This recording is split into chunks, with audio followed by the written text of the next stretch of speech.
మండుతున్న ఎండలు, వేడి గాలులు, ఏసీల సుఖానికి అలవాటు పడిన ప్రాణాలు ఉదయం 9 గంటలు దాటితే ఇళ్లలో నుంచి బయటకు రాలేని రోజులు. ఇదే సమయంలో మరో వంక ఉపాధి కోసం పనులు చేయక తప్పని కూలీలు. రాజకీయ నాయకుల ఇళ్లకు వచ్చి ఓట్లు అడిగినా ఇళ్లలో ఓటర్లు లేని పరిస్థితి. ఇలాంటి వాతావరణంలో రెవెన్యూ మంత్రి ధర్మాన ప్రసాదరావు కుమారుడు రామ్ మనోహర్ నాయుడు తండ్రి విజయం కోసం మండుతున్న ఎండాకాలాన్ని ఖాతరు చేయకుండా ఉపాధి కూలీల దగ్గరికే వెళ్లి వారిని అభ్యర్థిస్తున్న తీరు చూసేవారి హృదయాలను కరిగించేస్తోంది. చిన్ని బాబుగా నియోజకవర్గానికి గడిచిన 10-15 ఏళ్ల నుంచి రామ్ మనోహర్ నాయుడు అందరికీ తెలిసినవాడు. గ్రామీణ ఎన్నో ఉచిత వైద్య శిబిరాలు నిర్వహించి ప్రజల మన్ననలు పొందినవాడు.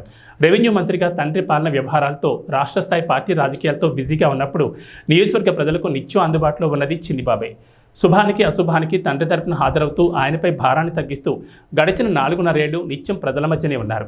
ఇంతవరకు ఎటువంటి పదవి ఆశించకుండా ఒక దశలో రాజకీయాల నుంచి తప్పుకోవాలని తండ్రి భావించినప్పుడు మళ్ళీ మీరే పోటీ చేయాలని నచ్చజెప్పిన గొప్ప వ్యక్తిత్వం అతనిది. ఎవరూ ఊహించని విధంగా మండే ఎండలో పనిచేస్తున్న ఉపాధి హామీ పథకం కూలీల దగ్గరకు నేరుగా వెళ్లి ప్రభుత్వ పథకాలను వివరిస్తూ తండ్రి సేవలను గుర్తు చేస్తూ ఓట్లను అభ్యర్థించడం అందరి మన్ననలు పొందుతుంది. కనీసం గొడుగు కూడా లేకుండా కూలీల అనుభవాన్ని పంచుకుంటూ వారి కష్టంలో కష్టంగా మారుతూ చిన్నిబాబు చేస్తున్న ప్రచారం రాజకీయాలకు అతీతంగా అందరినీ ఆకర్షిస్తోంది. తండ్రి కోసం తపన పడే కొడుకు అంటే ఇలానే ఉండాలని అతను నిరూపిస్తున్నాడు.